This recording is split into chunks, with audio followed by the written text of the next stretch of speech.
Pueblo, Liber Pueblo, como se llama, y integrante de la Comisión Internacional o la Misión Internacional de Solidaridad con el Pueblo de Ecuador, que acaba de llegar de Ecuador para testimoniar e informar de todo esto que está pasando ahí en la hermana República del Ecuador, este levantamiento popular. Hola, buenas tardes, Nicolás, te habla Emilio desde acá de La Matanza, gracias por la comunicación. Hola Emilio, ¿cómo estás? Hola a todos los compañeros y compañeras, radioescuchas. Bueno, sí, te escucho bien. Bueno, contanos, Nicolás, se encontraron, qué te encontraste ahí como representante de Liber Pueblo en Ecuador. ¿Cuál es la situación después de 2 semanas de levantamiento popular?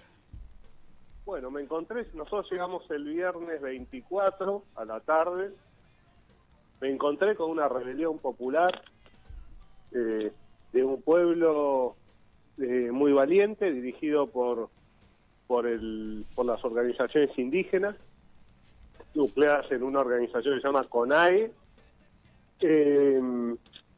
y una feroz represión por parte del Estado que reprimió ese paro, esas protestas, a través del Ejército, de la Policía Nacional y también de grupos civiles, de las llamadas marchas blancas, que reprimían también el movimiento indígena en el marco de un discurso del gobierno nacional de odio, de discriminación hacia los indígenas,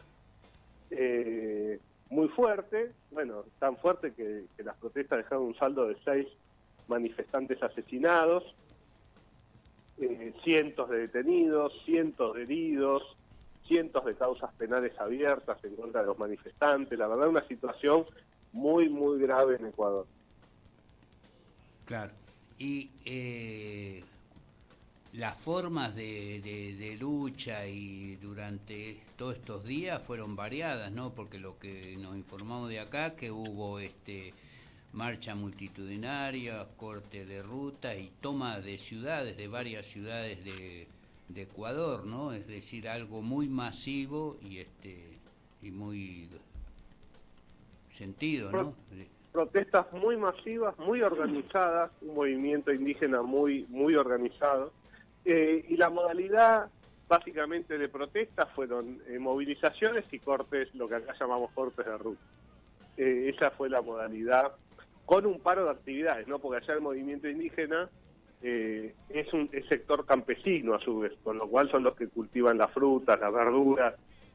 Y sobre ese paro, que originalmente fue indígena, se sumaron los estudiantes, gremios y la sociedad en general, que está muy, muy maltratada por la crisis económica ecuatoriana. Recordemos que en Ecuador tienen un gobierno de derecha tipo Cambiemos, dirigido por un banquero, que está llevando adelante un plan del Fondo Monetario Internacional con una economía dolarizada. O sea, usan dólares para ir al kiosco. Sobre eso tiene una inflación galopante. Con lo cual no alcanza para nada y la gente está muy mal en Ecuador. Claro, seguro, y el gobierno de Guillermo Lasso, incluso a partir de toda esta protesta, quedó en una situación muy frágil y precaria porque se estaba tratando en el Parlamento o el Congreso la posibilidad de su destitución, cosa que es recurrente en Ecuador porque en corto tiempo han tenido varios presidentes, ¿no? Sí, sí, sobre la base de la protesta indígena, en el Congreso, sobre todo el sector más de Correa, impulsó el juicio político a Lasso, que finalmente no logró las mayorías necesarias, y bueno, entonces no se produjo la destitución. Respecto a si salió fortalecido o no, la verdad que no sabría decírtelo. Tiene el apoyo del establishment de Ecuador, de las Fuerzas Armadas, del poder real, mediático, y en contra tiene al pueblo. Claro, y que producto de esos levantamientos de casi 2 semanas que comenzaron el 13, se llegó a un acuerdo, tuvo que retroceder el gobierno en algunas medidas, ¿no es así? Por lo menos hacer algunas concesiones al movimiento popular y a los originarios.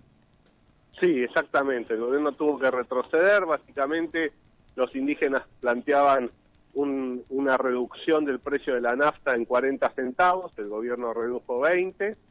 También lograron que no se hagan nuevas exploraciones y explotaciones hidrocarburíferas y de mineras en territorios indígenas.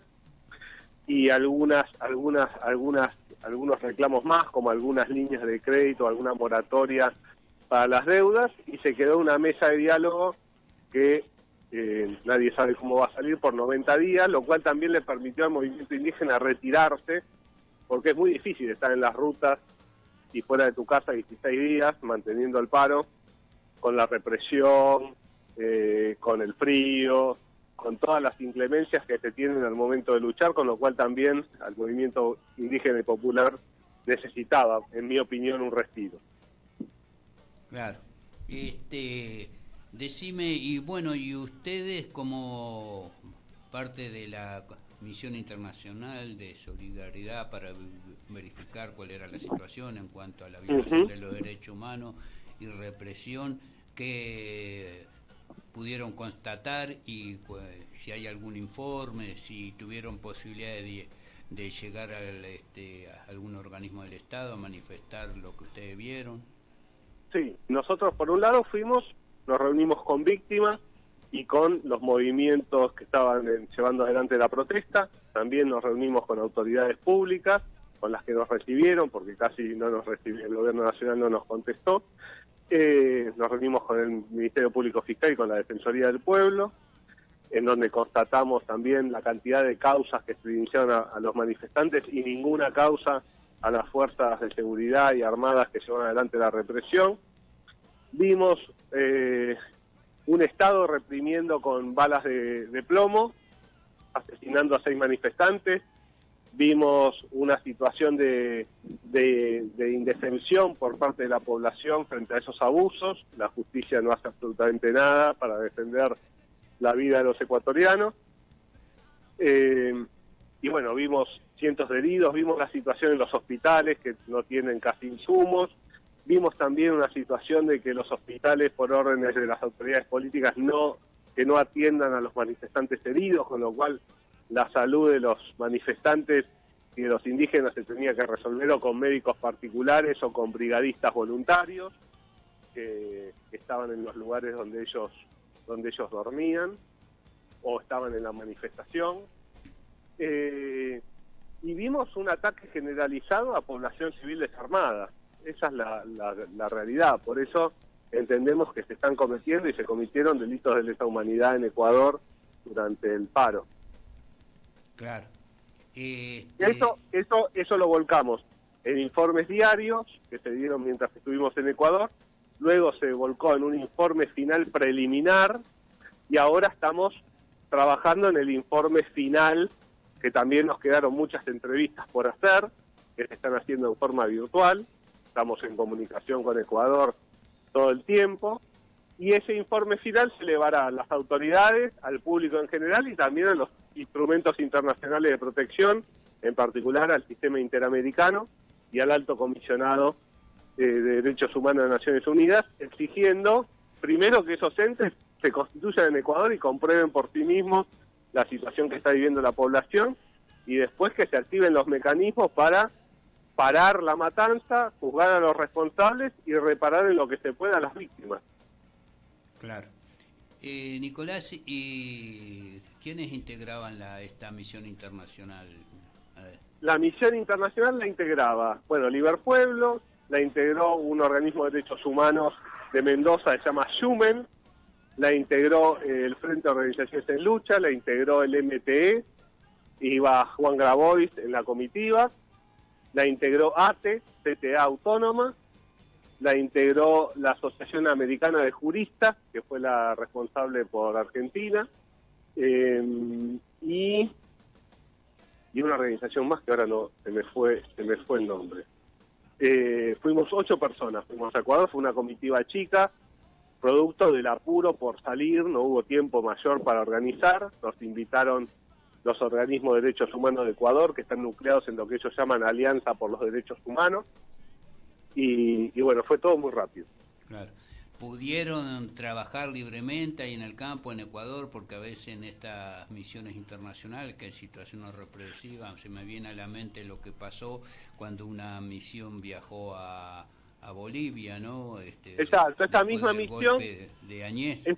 Exacto, esta misma misión viajó a Bolivia ante el golpe de Estado de Evo Morales y a Colombia el año pasado, cuando fueron las protestas y la represión en Colombia. En este caso, para evitar problemas en migraciones, no se hizo una conferencia de prensa previa para que no estén avisados las autoridades. Igual informamos cuando pasamos por migraciones que íbamos lo que íbamos a hacer, y durante nuestra estadía en Ecuador no tuvimos situaciones de violencia o situaciones que nos impidan, más allá, o sea, lo que nos impedía actuar era el toque de queda, la represión y la situación en general que se vivía en Ecuador, pero no hubo ninguna situación que denunciar contra la comitiva, más allá de amenazas en redes sociales. Bueno, entonces va a haber un informe final de todo esto que va a ser conocido públicamente, lo conoceremos todos. Así es, hay redes sociales de la Misión de Derechos Humanos, Ecuador, tanto en Facebook como en Twitter, también en las redes sociales de Liverpueblo, @Liverpueblo. Si querés ahora te mando también el informe preliminar para que lo tengan y lo puedan ver. Bueno, sí, por favor, lo vamos a difundir además. Perfecto, buenísimo. Y darle las gracias por difundir esta situación, que también parte de la iniciativa de hacer la misión es el bloqueo informativo que hay y la demonización, como siempre, de los que luchan, que los son tratados de terroristas, de vagos, de saboteadores, de violentos, cuando los violentos son las autoridades que reprimen los justos reclamos populares. Claro. Bueno, pero esta situación que ha pasado en Ecuador, este levantamiento, rebelión popular, la verdad que es un viento fresco en toda América Latina, junto con todos los que estamos viviendo, ¿no? La nueva gobierno que asumió en Colombia, lo de Boric en Chile, lo que pasó en Bolivia, después que con el gobierno de Evo Morales y la derrota de Añez en las elecciones, que trajo un nuevo gobierno con Luis Arce Catacora, y lo que puede suceder incluso en Brasil ahora, que este año